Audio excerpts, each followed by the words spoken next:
Salam sejahtera dan bersama saya Rizal Zulkafli dan ini Niaga Awal ini kita mulakan dengan perkembangan yang baru. Kami terima buka Parlimen secepat mungkin atau undur diri. Itu kenyataan Majlis Presiden Pakatan Harapan yang ke-10 Perdana Menteri menjunjung titah dan menasihati Yang di-Pertuan Agong Al-Sultan Abdullah untuk memanggil sidang Parlimen secepat mungkin. Dalam kenyataan bersama tiga parti ataupun pemimpin parti komponen PH itu, Datuk Seri Anwar Ibrahim, Lim Guan Eng serta Muhammad Sabu memaklumkan adalah penting Parlimen dibuka semula sekarang agar semak dan imbang tata kelola dan juga perjalanan pentadbiran Putrajaya dapat dilakukan. Ordinan-ordinan darurat serta pelan pemulihan negara dapat juga dibahas. Peruntukan perbelanjaan kerajaan bagi membantu rakyat dapat dibincang dan suara rintihan hati rakyat didengar dengan jelas. Dakwa mereka sekiranya Perdana Menteri terus berlengah atau beri alasan untuk melewatkan sidang Parlimen, ia bermaksud beliau telah ketepikan pandangan tuanku. Laporan penuh dan juga analisis dalam buletin awal yang akan datang dan di astroawani.com.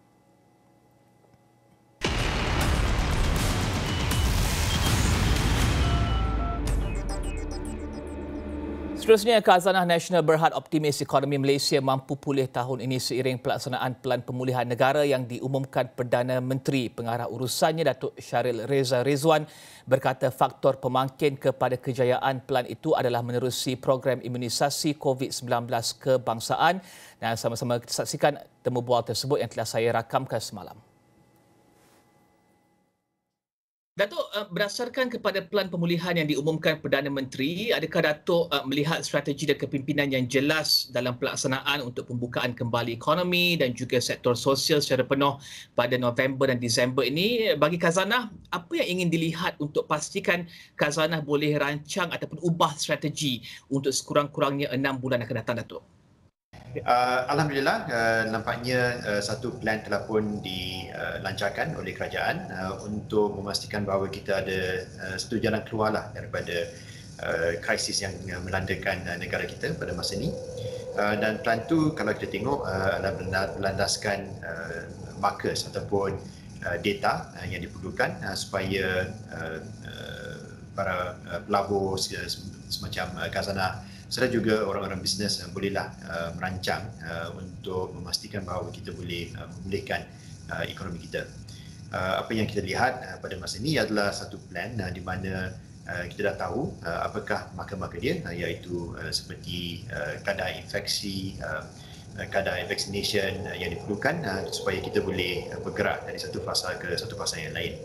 Nampaknya kita juga akan mendapatkan plan-plan dan strategi yang lebih konkret pada masa yang akan datang oleh kerajaan, di mana kita boleh menekankan bagaimana kita akan mencapai tahap-tahap yang diperlukan untuk kita bergerak kepada fasa-fasa yang akan datang.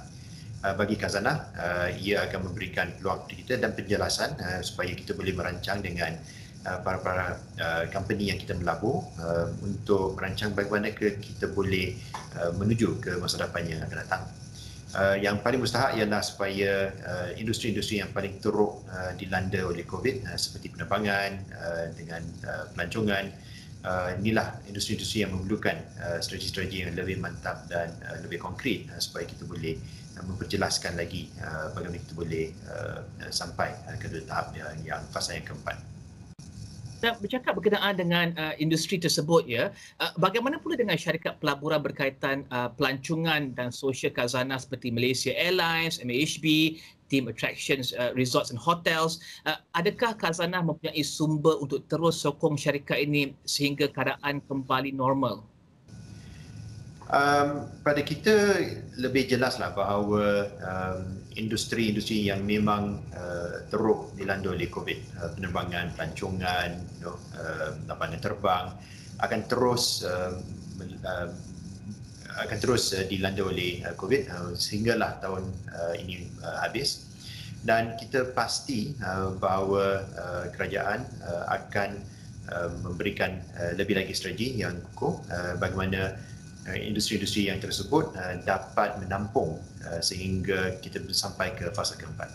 Dan ini satu yang amat diperlukan sebab pelancongan dan penerbangan telah pun dah 2 tahun kita mengalami kerugian yang besar dan adalah menjadi semakin perit untuk kita meneruskan operasi seperti biasa. dan adalah ketara juga bahawa impact kepada bukan sahaja Malaysia Airlines ataupun Malaysia Airports dan Tim Transit Resort, tapi actually kepada industri yang lebih besar. Ramai lagi yang terjejas, termasuk hotel-hotel, attraction dan juga pelancongan dan para pekerja yang bekerja di dalam industri. Jadi inilah industri yang paling teruk dilanda, yang paling memerlukan pertolongan daripada kerajaan, dan saya berharap dan saya pasti bahawa kerajaan akan memeriksa dan akan memberikan strategi yang konkret untuk industri-industri tersebut untuk berterusanlah dalam masa yang terdekat.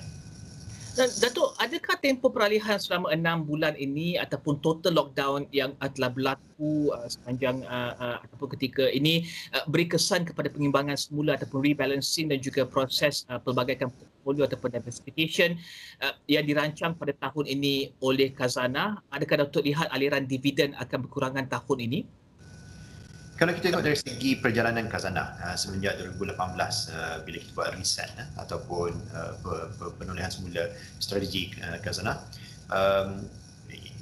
yang itu telah menjadi satu sukses untuk Khazanah. Dalam tahun 2019, Khazanah telah mengulangkan kadar pulangan dan profit yang paling besar dalam sejarah dia.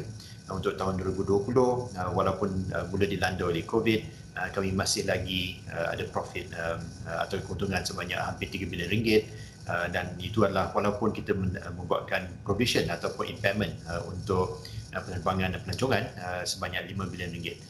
Jadi dari segi strategi yang diangkutkan oleh Khazanah semenjak 2018, memang ketara adalah menjadi satu yang memberikan lebih kekuatan kepada asset allocation Khazanah, memberikan satu security kepada bagaimana Khazanah boleh menoleh kepada masa depan yang lebih panjang, dan dari segi memberikan pulangan yang lebih kukuh. Dan ini adalah satu yang kita pasti dalam tahun 2021 akan terus diteruskan.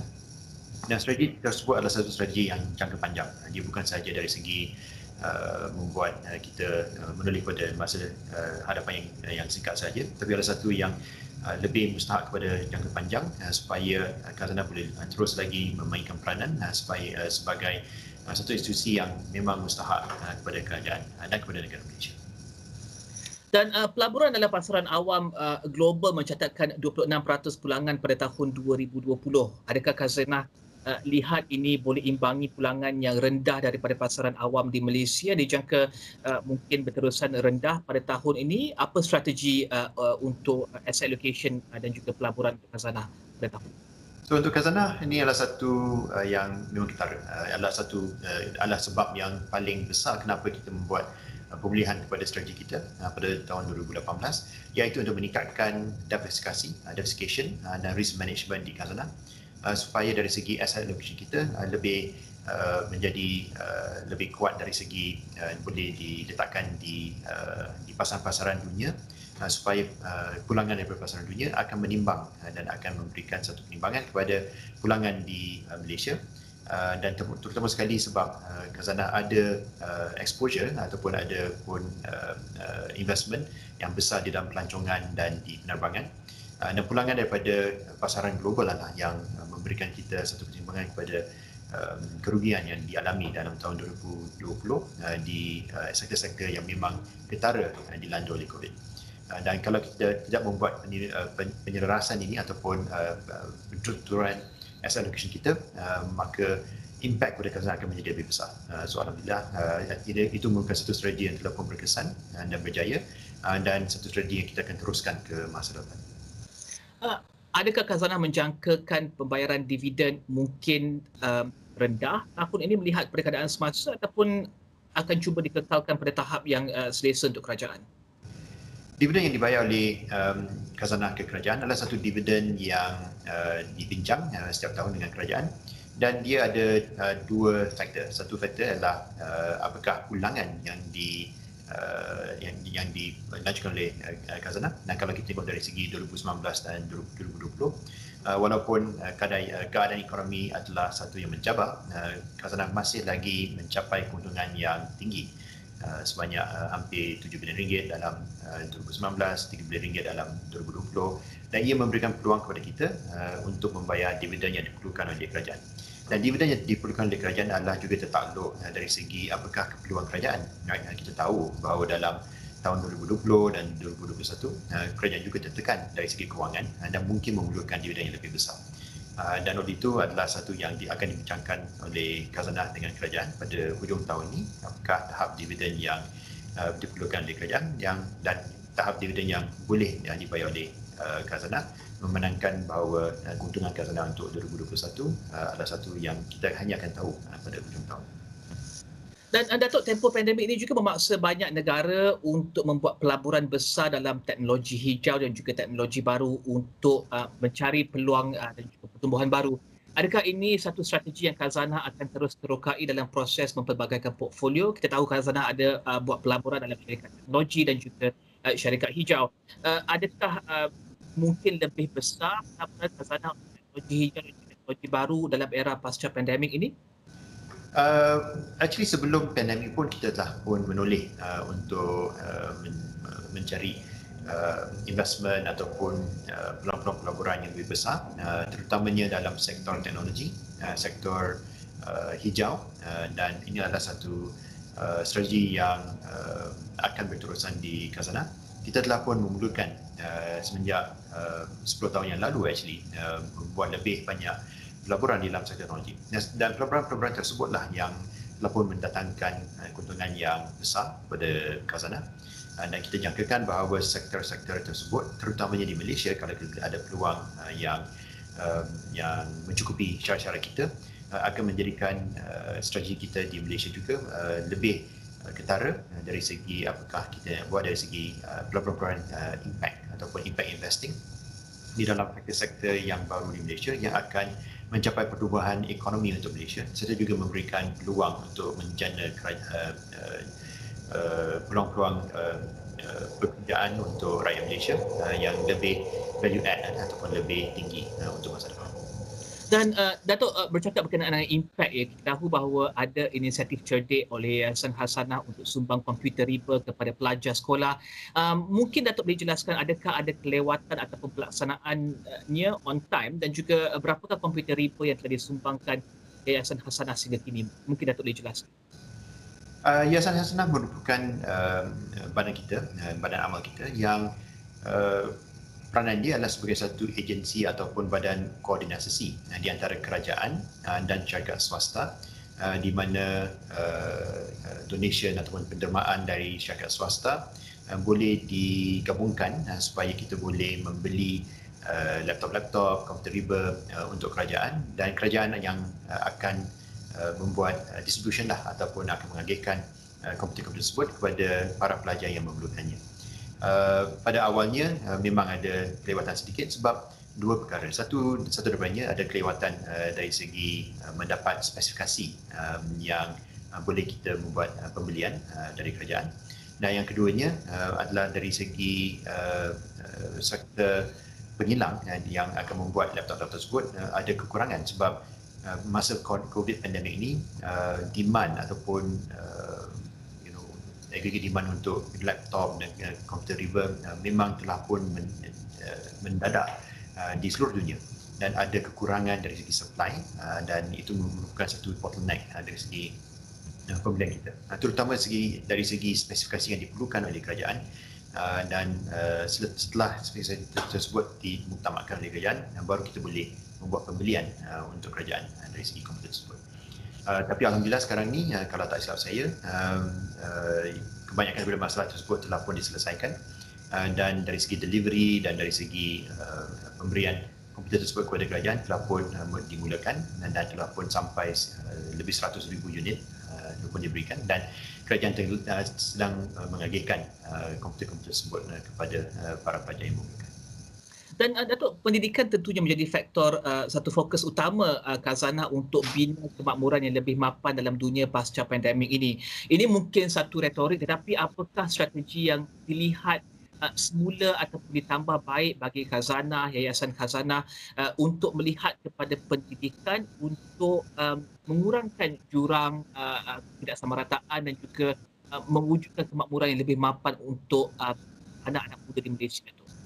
So kalau kita tengok dari segi jurang pendidikan sekarang ni, yang paling penting, yang paling mustahak dari segi strategi kerajaan adalah untuk memvaksinasikan sebanyak ramai yang boleh rakyat Malaysia. Itulah yang paling penting, sebab kalau kita tidak mencapai herd immunity, adalah sukar untuk kita membuka semula sekolah-sekolah. Dan kita tahu bahawa apa yang kita buat dengan digital, dengan laptop pun ada kekurangannya. Pembelajaran ataupun pendidikan yang paling efektif adalah pendidikan yang berlaku di sekolah dari segi murid dan interaksi antara murid dan cikgu. So yang paling besar adalah untuk memvaksinasikan rakyat Malaysia secara menyeluruh supaya kita boleh membuka semula sekolah-sekolah. Inilah juga penting untuk ekonomi kita sebab kalau kita tidak mencapai tahap vaksinasi yang diperlukan, kes-kes pun tidak akan menurun dan beban kepada sistem medikal kita juga tidak akan menurun. So kalau kita tengok dari segi 3 penanda untuk fasa-fasa yang telah pun jelaskan oleh kerajaan, yang paling besar adalah vaksinasi. Dengan vaksinasi, penanda-penanda yang lagi 2 tu akan turun secara automatik. Dan Datuk, terakhir sekali Datuk ya, adakah kita sekarang ni 6 bulan masuki 6 bulan terakhir tahun 2021, melihat kepada sekali semua yang telah lalui, adakah Datuk optimistik, pesimistik melihat kepada bergerak ke hadapan untuk kita mengakhiri tahun 2021 ini? Pandangan anda? Pada kita ada dikotomi ya, sebab kalau kita dari segi pergerakan pasaran saham di dunia ataupun di global markets, pasaran saham dan peluang-peluang pelaburan di dunia adalah cerah juga. Dan kita boleh nampak dari segi pundangan yang diberikan oleh pasaran dunia adalah satu yang sungguh menggalakkan. Tapi yang sebaliknya, kalau kita dari segi real economy ataupun the problem with the real economy dekat Malaysia adalah juga tertakluk kepada pandemik kita. Dan kita ada sekarang dan dengan plan yang dilancarkan oleh kerajaan bahawa pemulihan ekonomi adalah tertakluk kepada sama ada kita boleh mencapai fasa ketiga dan fasa keempat secepat mungkin. Dan seperti mana yang saya telah pun jelaskan tadi, kita tahu jugalah bahawa the most important success factor adalah dari segi vaccination rate kita. Kalau kita boleh mencapai vaccination rate yang tinggi secepat mungkin, fasa 3 dan fasa 4 akan datang dengan lebih cepat dan pemulihan ekonomi boleh pun bermula di Malaysia. Terutamanya di sektor-sektor yang memang telah pun dilanda tu, pelancongan, penerbangan. Ini adalah sektor-sektor yang akan membuka pada paling akhir sekali pada fasa keempat.